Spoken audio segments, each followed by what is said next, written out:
श्री शिवाय नमस्तुभ्यम। हर हर महादेव। दोस्तों, आप सभी लोग जानते हैं कि 22 सितंबर 2024 यानी रविवार को पड़ रही है पितृपक्ष महीने की पंचमी तिथि।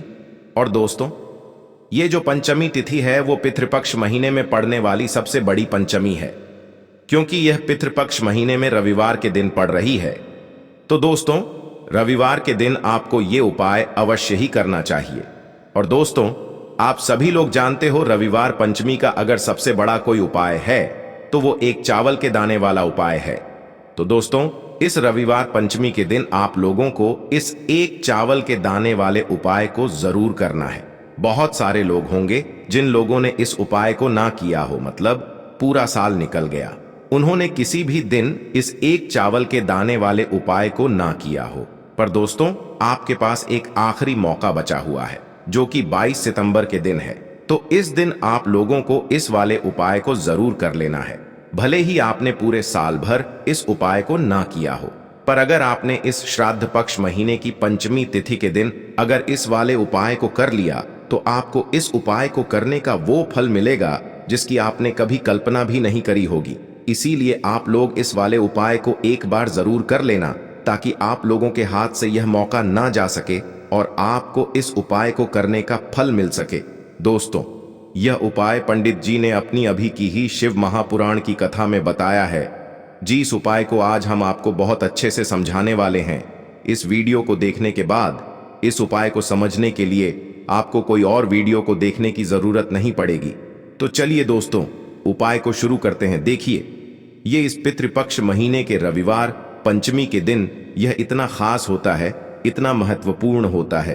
देखा गया है कभी कभी बड़े बड़े पूजा पाठ अनुष्ठान से जो मनोकामना पूर्ण नहीं होते, वो पितृपक्ष महीने के दिन एक छोटे से उपाय करने से ही आपकी मनोकामना पूर्ण हो जाती है। और बहुत सारे लोगों ने इस उपाय को किया भी है और उनको इस उपाय को करने का फल भी जरूर मिला है। अगर आप लोग भी इस उपाय को करना चाहते हैं तो आप इस उपाय को पहले अच्छे से समझ लेना, सुन लेना, उसके बाद करना। आपको इस उपाय का फल जरूर मिलेगा। और इस उपाय को कर लेने से आपके घर में चाहे किसी भी प्रकार की दुख और समस्या क्यों ना चल रही हो, आपको उसका कारण भी नहीं पता है कि भाई यह समस्या किस कारण से चल रही है।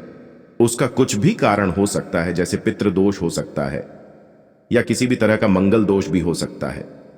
तो इस दिन आप लोगों को यह वाला उपाय कर लेना है। यह एक ऐसा उपाय है जिस उपाय को अगर किसी विशेष दिन पर किया जाए तो भाई उस विशेष दिन का जो है वह तो हमें मिलता ही मिलता है, पर हमने उस दिन पर इस एक चावल के दाने वाले उपाय को किया है तो हमें उससे भी बड़ा फल मिलता है, और फल बहुत जल्दी मिलता है, क्योंकि आप इस उपाय को बहुत ही बड़े और विशेष दिन पर कर रहे हो। तो चलिए अब उपाय के बारे में बात करते हैं, लेकिन उससे पहले आप लोगों को यह जानना आवश्यक है कि आखिर यह उपाय किस समय करना है, किसको करना है और कैसे करना है। तो चलिए हम आगे आपको वीडियो में एक एक करके बता देते हैं। लेकिन उससे पहले अगर आप लोग हमारे चैनल पर नए हैं तो हमारे चैनल को सब्सक्राइब कर लेना और इस वीडियो को लाइक करके कमेंट बॉक्स में श्री शिवाय नमस्तुभ्यम ओम नमः शिवाय जरूर टाइप कर देना।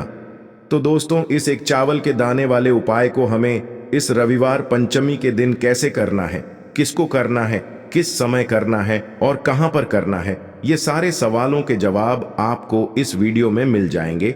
और जो ये वीडियो देखेगा भाई, उसको एक चावल के दाने वाला उपाय जरूर करना चाहिए, क्योंकि इस दिन चावल के दाने का भी बहुत ही बड़ा और विशेष महत्व होता है। और जब बात आ जाए एक चावल के दाने की, तो ये सोने पे सुहागा वाली बात हो जाती है और ये एक बहुत ही बड़ा उपाय हो जाता है इस रविवार पंचमी का। तो अब दोस्तों, इस एक चावल के दाने वाले उपाय को आखिर करना किसको है, सबसे पहले हम लोग वो बात जान लेते हैं। तो देखो, घर की जो बड़ी माताएं बहनें होती हैं, उन माताओं बहनों में से कोई भी एक बड़ी माता बहन इस वाले उपाय को कर सकती है। और दोस्तों, अगर आप चाहें तो अपने घर में से सभी सदस्यों को भी इस उपाय को करवा सकते हैं। अगर किसी व्यक्ति की खुद की कोई मनोकामना है, खुद की कोई दुख और परेशानी है जो कि वह अपने लिए ही करना चाहता है इस वाले उपाय को, तो वह खुद अपने लिए भी कर सकता है। बाकी अगर कोई घर में से ऐसा है जो कि अपने पूरे घर परिवार की सुख और शांति के लिए ये वाला उपाय करना चाहता है, तो भाई वह भी कर सकता है। उसमें भी कोई दिक्कत वाली बात नहीं है। कहने का मतलब ये है कि इस उपाय को हर एक सदस्य भी कर सकता है और पूरे घर परिवार के सदस्य के लिए घर की बड़ी माताओं बहनों में से कोई एक माता बहन भी कर सकती है। माताएं बहनें अगर घर में उपस्थित न हो या वो यह वाला उपाय न कर पा रही हो तो फिर घर का कोई बड़ा सदस्य भी इस एक चावल के दाने वाले उपाय को कर सकता है, चाहे फिर वह पुरुष ही क्यों ना हो। उसमें कोई भी दिक्कत वाली बात नहीं है। अब दोस्तों, इस एक चावल के दाने वाले उपाय को हमें करना कहां पर है? हमें इसे शिव जी के मंदिर में जाकर करना है। बहुत सारे लोग प्रश्न करते हैं, हर एक उपाय को करते समय क्या हम इस उपाय को घर पर कर सकते हैं? तो इस वाले उपाय को आप घर पर नहीं कर सकते हो। इस वाले उपाय को करने के लिए आपको शिव जी के मंदिर ही जाना पड़ेगा। उसके बाद में दोस्तों, जो अगला प्रश्न निकल कर आता है वो यह आता है इस उपाय को लेकर कि आखिर इस उपाय को हमें किस समय करना है? सुबह के समय करना है कि शाम के समय करना है? तो देखो, इस वाले उपाय को आप लोग सुबह के समय भी कर सकते हो और शाम के समय प्रदोष काल में भी कर सकते हो। अब अगर आप पूछो कि भाई सबसे उत्तम समय कौन सा रहेगा इस एक चावल के दाने वाले उपाय को करने का, तो हम आपसे बस यही कहेंगे कि इस उपाय को आप सुबह के समय करेंगे तो ज्यादा बेहतर होगा। बाकी अगर प्रदोष काल शाम के समय भी करेंगे तो भी अच्छा होगा, उसमें कोई भी दिक्कत वाली बात नहीं है। देखो, ये एक चावल वाला उपाय वीडियो के लास्ट में बताया है, वो उपाय आप जरूर करें। देखो, इस उपाय को आप सुबह से लेकर शाम तक कर सकते हैं। तो चलिए बरसते हैं उपाय की ओर। देखिए, इसके लिए आपको क्या करना है, एक काली मिर्च लेनी है। देखो, ध्यान से समझना, एक काली मिर्च लेनी है और ध्यान देना है कि काली मिर्च कहीं से भी खंडित नहीं होनी चाहिए। फिर इसके बाद आपको लेना है एक गोल बाती का दीपक। देखिए, दीपक आप चाहे तो माटी का ले ले, और यदि आपके पास माटी का दीपक नहीं है तो आप यह दीपक शुद्ध आटा लगा करके एक दीपक बना सकते हैं। बस आपको ध्यान देना है कि उस आटे में आपको नमक या हल्दी का प्रयोग नहीं करना है। ठीक है, तो आप एक बढ़िया सा दीपक बना लें और उस दीपक में गोल बाती लगा करके उस दीपक में आपको घी भरना है। देखो, गाय का शुद्ध घी आपको उस दीपक में भरना है। अब क्या करना है, आपको इन दोनों चीजों को लेकर चले जाना है। बेलपत्र के पेड़ के पास देखिए, देखो, गुरुजी ने अपनी अभी की शिव महापुराण कथा में भी बताया था, जो भी व्यक्ति प्रदोष काल में जो भी एक दीपक प्रज्वलित कर देता है उसके घर पर धन की कमी नहीं हो सकती। देखो, यदि आपके घर के आसपास कहीं बेलपत्र का पेड़ नहीं है या घर से काफी दूर पड़ता है और आप जा नहीं सकते, तो आगे हम ये भी बताएंगे कि कैसे इस उपाय को करना है। अगर बेलपत्र वृक्ष ना हो तो देखो, अब आपको प्रदोष काल में इन दोनों चीजों को लेकर चले जाए बेलपत्र के पेड़ के पास में। अब क्या करना है, सबसे पहले आपको उत्तर दिशा की ओर मुंह करके आपको खड़े हो जाना है और जो आप दीपक लेकर गए हैं उससे आपको बेलपत्र की जड़ में प्रज्वलित करना है। दीपक प्रज्वलित करने के बाद आपको एक काली मिर्च अपनी हथेली पर रखना है और बेलपत्र के पेड़ का आपको 5 बार परिक्रमा लगा लेना है। और यदि आप परिक्रमा बेलपत्र के पेड़ का नहीं लगा सकते हैं तो आपको दीपक को चारों ओर कुछ इस तरह से क्लॉकवाइज 5 बार घुमा देना है, मतलब आरती करना है। और घुमाने के बाद आपको उसी काली मिर्च को दीपक में डाल देना है और वहीं पर बैठकर हाथ जोड़ करके आंख बंद करके आपको जो भी आपके जीवन में समस्याएं हैं, घर से लक्ष्मी जी का निवास नहीं है, घर में लक्ष्मी जी प्रवेश नहीं कर रही है, और भी जीवन में जो भी समस्याएं हैं, तो उस समय आपको विनती करनी है। ठीक है, अब इसके बाद यदि आपके घर के आसपास कहीं बेलपत्री का पेड़ नहीं है तो आपको इन सब चीजों को लेकर चले जाना है शंकर जी के मंदिर में। और शिव जी के मंदिर पहुंचकर आपको क्या करना है, आपको इसी एक दीपक को आपको शंकर जी के मंदिर की जो चौखट होती है ना, वहां पर आपको इस दीपक को जलाना है और दीपक जलाते समय आपका मुख उत्तर दिशा की ओर होना चाहिए। दीपक जलाने के बाद आपको क्या करना है, एक काली मिर्च अपनी हथेली पर रखना है और आपके जीवन में जो भी समस्याएं हैं, चाहे वो समस्या परिवार को लेकर हो या फिर धन को लेकर हो, वो अपनी वह समस्या बोलनी है। और बोलने के बाद आप उसी काली मिर्च को दीपक में डाल देना है और आपकी कामना पूर्ण हो जाए, घर में लक्ष्मी जी का निवास हो, ऐसी कामना आपको कर लेनी है। देखिए, शंकर जी की मंदिर की जो चौखट होती है ना, उसमें 33 कोटि देवी देवता निवास करते हैं। यदि आप वहां पर दीपक जलाते हैं तो इससे भगवान शिव तो प्रसन्न होते ही है, साथ ही आपको 33 कोटि देवी देवताओं का आशीर्वाद प्राप्त होता है और वह सभी प्रसन्न होते हैं जिनकी आशीर्वाद से आपकी कामना 100% पूरी होती है। तो आप ये उपाय जरूर करिएगा। आप बहुत ही छोटा सा उपाय है करके देखिएगा। देखिए, अब हम जान लेते हैं गुरु जी द्वारा बताए गए दूसरे उपाय के बारे में। इस उपाय के लिए आपको मात्र 2 लौंग लेनी होगी, यानी कि आपको लौंग का जोड़ा लेना है। 2 फूल वाली आपको लौंग लेनी है। लौंग का जोड़ा कहीं से भी खंडित नहीं होना चाहिए, इस बात का ध्यान रखें। इसी के साथ में आपको लेना होगा लाल चंदन का पाउडर। देखिए, यदि आपके पास लाल चंदन की लकड़ी है तो उसे घिसकर भी आप चंदन के रूप में प्रयोग कर सकते हैं। यदि पाउडर है तो उसका भी आप अपने उपाय के लिए प्रयोग कर सकते हैं। देखिए, चंदन जो है वो तेज का प्रतीक माना गया है और साथ ही साथ जीवन के अंधकार को दूर करने का प्रतीक माना गया है।